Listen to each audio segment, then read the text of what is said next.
Online পাঠদান সরকারি মুজিব কলেজের পক্ষ থেকে সকল শিক্ষার্থী বন্ধু তোমাদের আজকের ক্লাসে স্বাগত। আজকের আলোচনায় আমি আসছি রিনা আক্তার, প্রভাষক সমাজকর্ম, সরকারি মুজিব কলেজ, সখীপুর, টাঙ্গাইল। আজকের আলোচনায় সমাজকর্ম প্রথম পত্র একাদশ দ্বাদশ শ্রেণী চতুর্থ অধ্যায়ের পাঠ 5 সদকা আলোচনায় আসছে। আজকে চতুর্থ অধ্যায়ের পাঠ 5 সদকা। তাহলে সদকাটা কি?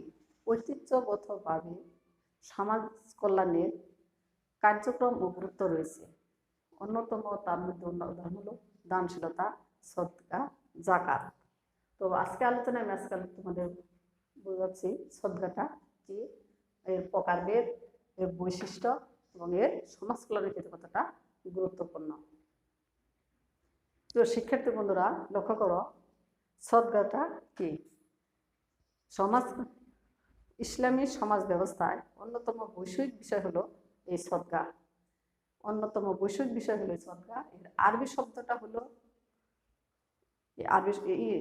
দান করা। এর আরবি শব্দ এর অর্থ হলো দান করা। সদকা অর্থ হলো দান করা। তাহলে মানুষ যখন নিঃস্বার্থভাবে আল্লাহর নৈকট্য লাভের আশায় কোনো কিছু অসহায় দুস্থ মানুষকে সত্য ত্যাগ করে দান করে, সেটা হলো সদকা।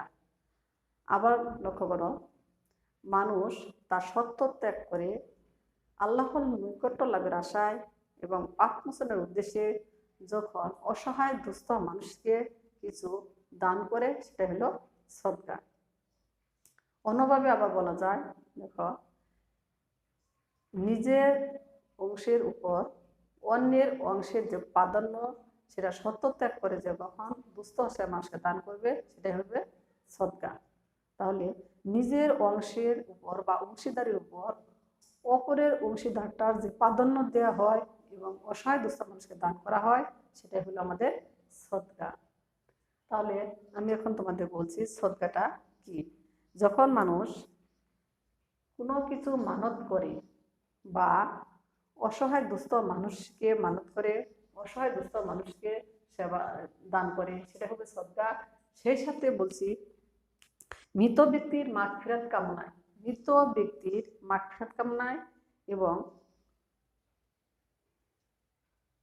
কিছু মানত যে আমরা করি আল্লাহর নৈকট্য লাভের আশায়, পাপ মোচনের আশায়, সেটা হলো আমাদের সদকা। এছাড়াও আমরা ইসলামের পরিভাষায় দেখো, মানুষ এটা একটা নফল ইবাদত। ইসলামের পরিভাষায় লক্ষ্য করো যে জাকাত হলো আমাদের একটা বাধ্যতামূলক, কিন্তু সদকাটা কিন্তু এটা বাধ্যতামূলক নয়। মানুষ তার সত্য ত্যাগ করে দান করে সৃষ্টিকারী বা সৃষ্টিকর্তা নৈকট্য লাভের আশায়। তাহলে আমরা যে হাসি মুখে কথা বলি, মানুষের সাথে সদ্ব্যবহার করি, সেটাই হলো আমাদের একটা সদকা। এটাও সদকা হিসেবে পরিগণিত হয়। তাহলে সদকার উপরে এই আলোচনা শেষে আমি বলতে পারি যে সদকার কিছু বৈশিষ্ট্য আছে। প্রথমত হলো 1 নম্বরের বৈশিষ্ট্য, সদকার কিছু বৈশিষ্ট্য রয়েছে।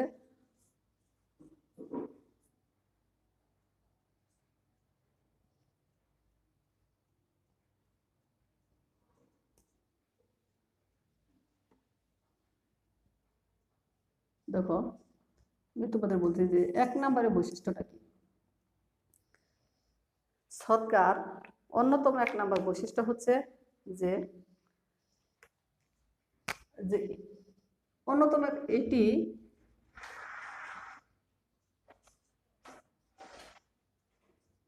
দিতে আমাদের কোনো বাধ্যবাধকতা নেই। আমাদের কোনো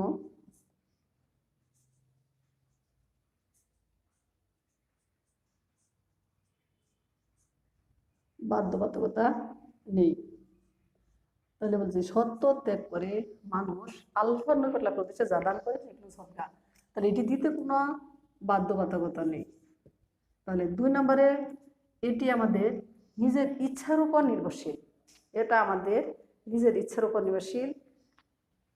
এটি দান করলে ধনী গরিবের মধ্যে কোনো ভেদাভেদ নেই। মানুষকে যখন দান করবে, সেটা ধনী গরিবের মধ্যে কোনো ভেদাভেদ নেই। তাহলে আমরা বলছি যে মানুষের স্বেচ্ছায় দান করে। দেখো, মানুষ সদকা মানুষ স্বেচ্ছায় দান করে, এটা দিতে কোনো বাধ্যবাধকতা নেই, ধনী গরিবের মধ্যে কোনো ভেদাভেদ নেই, অন্যতম এগুলো সদকার বৈশিষ্ট্য। সে সাথে তোমাদের আবারই বলছি, দেখো সদকার প্রকারভেদ। যে প্রথমত হলো সদকা, আমরা বলতে পারি দেখো দুই প্রকার, ঐচ্ছিক সদকা, বাধ্যতামূলক সদকা। ঐচ্ছিক সদকাটা কি? তাহলে ঐচ্ছিক সদকা হলো স্বেচ্ছায় মানুষ নিজে আল্লাহর নৈকট্য লাভের আশায় পাপ মোচনের উদ্দেশ্যে যখন অসহায় দুস্থ মানুষকে সত্য ত্যাগ করে দান করে, সেটা হবে ঐচ্ছিক সদকা। সেটা অসহায়, সেটা এতিম হতে পারে, ভিক্ষুক হতে পারে, দুস্থ মানুষ হতে পারে, তাদেরকে আমরা যে স্বেচ্ছায় দান করি সেটাই হোক আমাদের ঐচ্ছিক সদকা। যেমন কি ভিক্ষুকরা আমরা যে দান করি সেটা হলো ঐচ্ছিক সদকা। সেই সাথে আবার বলছি তোমাদের বাধ্যতামূলক সদকাটা কি। তাহলে বাধ্যতামূলক সদকাটা কি? মানুষ যখন বিভিন্ন উৎসব অনুষ্ঠানে, যেমন সদাকাতুল ফিতর, ঈদুল আজহা, চামড়ার মূল্য যে আমরা অসহায় মানুষের মাধ্যমে দান করি কিংবা কোনো কিছু মানত করি, সেটাই কিন্তু আমাদের বাধ্যতামূলক সদকা। যা আমরা ইসলামের দৃষ্টিতে আমরা বলতে পারি যে যে ঈদুল আজহায় যে চামড়ার মূল্যটা আমরা পাই, সেটা কিন্তু গরিবদের দেওয়াটা বাধ্যতামূলক। গরিবদের বা অসহায় মানুষকে দেওয়া সেটা বাধ্যতামূলক। এই কারণে বলছি যে সদকাটা দুই প্রকার, একটা হলো ঐচ্ছিক সদকা, একটা হলো বাধ্যতামূলক সদকা। কিন্তু ইসলামের দৃষ্টিতে এই সদকাটা কিন্তু জাকাতের নয়, এটা বাধ্যতামূলক নয়। ধনী গরিবের মধ্যে যাতে কোনো ভেদাভেদ না থাকে সেটার উদ্দেশ্যে সূরা বাকারায় আমাদের আলোচনায় আসছে যে সূরা বাকারায় আল্লাহ তাআলা বলেছেন হযরত মুহাম্মদ সাল্লাল্লাহু আলাইহি ওয়াসাল্লাম, সেখানে লেখা আছে যে মানুষ কাকে দান করবে। আমরা যে অতি ধনীদের কিংবা মানুষের যাদের অতিরিক্ত গচ্ছিত সম্পদ রয়েছে তা থেকে যদি সমাজের অসহায় দুস্থ মানুষের জাতির মধ্যে বিতরণ করা হয়, তাহলে তাদের মধ্যে ভেদাভেদটা কমবে এবং তাদের মধ্যে কি হবে, সমবন্টন বা সমপর্যায় আসবে। এই কারণে এটা আল্লাহ তাআলা আমাদের হযরত মুহাম্মদ সাল্লাল্লাহু আলাইহি ওয়াসাল্লামকে বলছেন, আপনি বলে দিন যে এটা যাতে মানুষের তাদের অতিরিক্ত সম্পত্তি থেকে ধনী অসহায় মানুষকে সাহায্য দেয় বা দান করে, সেটাই হবে আমাদের সদকা। তাহলে সদকাটা অত্যন্ত গুরুত্বপূর্ণ একটা বিষয়। প্রত্যেকটা মানুষেরই এটার মূল দর্শন হলো মানুষ মানুষের জন্য। তাহলে আমরা যে কোনো কাজই করি না কেন, যাতে সকল মানুষই মুসলমান যেমন ভাই ভাই, তেমনি প্রত্যেকটা মানুষ একে অপরের জন্য কাজ করে, সেটাই আমাদের ইসলামের দৃষ্টিতে সদকায় গুরুত্বপূর্ণ কার্যক্রম হয়ে আসছে। লক্ষ্য করো যে সদকার গুরুত্ব কি। কিন্তু আমি একটু আগে বলছি যে তোমাদের সদকার অন্যতম একটা কথা হলো মানুষ মানুষের জন্য, ধনী গরিবের মধ্যে যে ভেদাভেদ না থাকে সেটার উপর ভিত্তি করেই হযরত মুহাম্মদ সাল্লাল্লাহু আলাইহি ওয়াসাল্লাম বলেছেন, যাদের কোনো অর্থ নেয় তাহলে কিভাবে তারা সদকা দিবে। মহানবী সাল্লাল্লাহু আলাইহি ওয়াসাল্লাম এখানে বলছে যে তোমরা নিজ হাতে উপার্জন করো এবং সেই উপার্জন পেয়ে লাভবান হও, সেটা থেকে অন্যকে দান করো, সেটাই হবে সদকা। তাহলে এই কথার উপর ভিত্তি করে এখানে সদকার গুরুত্বটা অপরিসীম। এখানে সমাজ কল্যাণের ক্ষেত্রে আমরা দেখছি যেখানে সমাজ কল্যাণের ক্ষেত্রে সদকার গুরুত্বটা অপরিসীম। তাহলে সদকার গুরুত্বপূর্ণ লক্ষ্য করা থেকে এখানে আনন্দের অংশীদারিত্বের প্রতিষ্ঠা। যেমন সদাকাতুল ঈদুল ফিতরের সময় আমরা লক্ষ্য করি যে ধনী মানুষ বা ধনীদের তাদের অংশ থেকে কিছু আনন্দ উৎসবের সময় বা ঈদ মানে খুশি আনন্দ, সেখানে তারা অসহায় মানুষকে কিছু অর্থ দান করে বা কিছু মূল্য দান দেয়, সেটার মাধ্যমে তারা আনন্দ বন্টন পায়, সবাই সমানভাবে আনন্দটা বন্টন করে নিতে পারে। তাই এখানে বলছে যে আনন্দ অংশীদারিত্বের প্রতিষ্ঠার ক্ষেত্রে এই সদকাটা অত্যন্ত গুরুত্বপূর্ণ। আনন্দ প্রতিষ্ঠার ক্ষেত্রে এখানে সদকাটা অত্যন্ত গুরুত্বপূর্ণ। আবার লক্ষ্য করো, সমাজ কল্যাণে সদকার গুরুত্বের মধ্যে অন্যতম একটা হলো বৈষম্য দূরীকরণ। বৈষম্য দূরীকরণ। তাহলে এখানে আমি লক্ষ্য করে দেখো যে ধনী গরিবের মধ্যে অবশ্যই ভেদাভেদ রয়েছে। সমাজে প্রত্যেক মানুষই আল্লাহ তাআলা সৃষ্টি করছেন ধনী গরিব ভাবে, রাজা প্রজা হিসেবে। তাদের মধ্যে যারা গরিব অসহায় দুস্থ ধনীদের অতিরিক্ত সম্পদ থেকে যারা তারা কিছু দান করে তাদের বৈষম্যটা দূর করে, এটার অন্যতম গুরুত্বপূর্ণ ভূমিকা হিসাবে বৈষম্য দূরীকরণ ক্ষেত্রে এই সদকার গুরুত্ব প্রদান করছে, সদকার গুরুত্বটা প্রদান করছে। আবার লক্ষ্য করো, মৌলমানবিক চাহিদা পূরণ। প্রত্যেক মানুষেরই মৌলমানবিক চাহিদা রয়েছে, যেমন খাদ্য, বস্ত্র, বাসন, শিক্ষা, চিকিৎসা, এগুলো মানুষের মৌলমানবিক চাহিদা। এদের ক্ষেত্রে দেখো, আমাদের যে চাহিদা পূরণ করতে যে অর্থের টাকা কিংবা মাল এর প্রয়োজন হয়, সেগুলো কিন্তু অনেক সময় পূরণ করতে পারি না বা পারে না সমাজে। তখন ধনীরা তাদের নগদ কিছু অর্থ প্রদান করে। এই নগদ অর্থের বিনিময়ে তারা কিছু মৌলিক মানবিক চাহিদা পূরণ করতে পারে। এটাই আমাদের অন্যতম একটা গুরুত্বপূর্ণ। ভ্রাতৃত্ববোধের উন্মেষ। ভ্রাতৃত্ববোধের উন্মেষ। তাহলে সদকায় আমরা জানি ইসলামের দৃষ্টিতে এখানে বলা হয়েছে প্রত্যেকটা মুসলমান তারা একে অপরের ভাই ভাই। এরা একে অপরকে অসহায় সমানে দুর্যোগের সময় বা বিপদ আপদের সময় যে সাহায্য সহযোগিতা করবে, তার এই সাহায্য সহযোগিতা করে যারা ভ্রাতৃত্ববোধের উন্মেষ ঘটবে, সেটার মাধ্যমে প্রকাশ পেয়েছে এই সদকা অত্যন্ত গুরুত্বপূর্ণ। সদকা প্রদান করে আমরা তাদের বিভিন্ন মুসলমান একে অপরের ভাই ভাই এটা প্রমাণ বুঝতে পারি। তাদের ভ্রাতৃত্ববোধের উন্মেষ ঘটানোর ক্ষেত্রেও এটা সদকাটা অত্যন্ত গুরুত্বপূর্ণ। দান উৎসাহ প্রদান। আমরা অনেক সময় দেখি যে দানে উৎসাহ প্রদান। আল্লাহ তাআলা প্রত্যেক মানুষকে সমান সম্পদ প্রদান করেননি।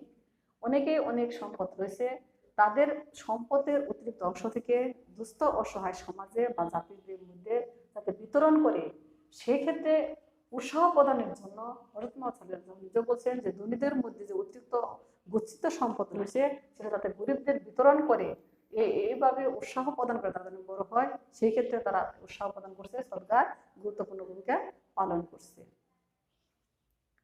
অভাব দূরকরণ। প্রত্যেক মানুষই তার অভাব থাকে, কোনো না কোনো অভাবে তারা পড়ে। তখন আমরা যে সমাজে মুসলমান একে অপর ভাই ভাই, এতে বুঝতে পারি যে তারা প্রত্যেকেই অভাব দূর করার জন্য কিছু নগদ অর্থ বা সদকা দিয়ে থাকে। এই নগদ অর্থ সদকা দিলে তাদের হয়তো তাদের অভাবটা দূর করতে পারে বা কোনো সমস্যা পড়লে তার সমস্যাটা সমাধান করতে পারে। এই কারণে অভাব দূরকরণের ক্ষেত্রেও এই সদকার গুরুত্বটা ভূমিকা আসছে। ভিক্ষাবৃত্তি দূরকরণ। হযরত মুহাম্মদ সাল্লাল্লাহু নিজেই ভিক্ষাবৃত্তিকে নিরুৎসাহিত করছেন। সর্ব ছোট একটা ভিত্তি হলো আমাদের এই ভিক্ষাবৃত্তি, সর্বনিম্ন পর্যায়ের ভিত্তি। এটা থেকে দূরকরণের জন্য হযরত মুহাম্মদ সাল্লাল্লাহু নিজ সমাজে দুস্থ অসহায় যে মানুষ রয়েছে তারা যাতে কিছুটা স্বাবলম্বন পায়, নগদ অর্থ টাকা দিলে কিংবা কিছু মাল দিলে হয়তো তাদের ভিক্ষাবৃত্তি আর করতে হবে না, তারা স্বাবলম্বন হয়ে উঠতে পারবে। এটা উপর ভিত্তি করে বোঝা যায় যে এখানে সদকার গুরুত্বটা ভূমিকা, যে এখানে সদকার মাধ্যমেই বা সদকার অসহায় মানুষকে বিতরণ করলে ভিক্ষাবৃত্তিটা অনেক সময় দূরকরণ হয়।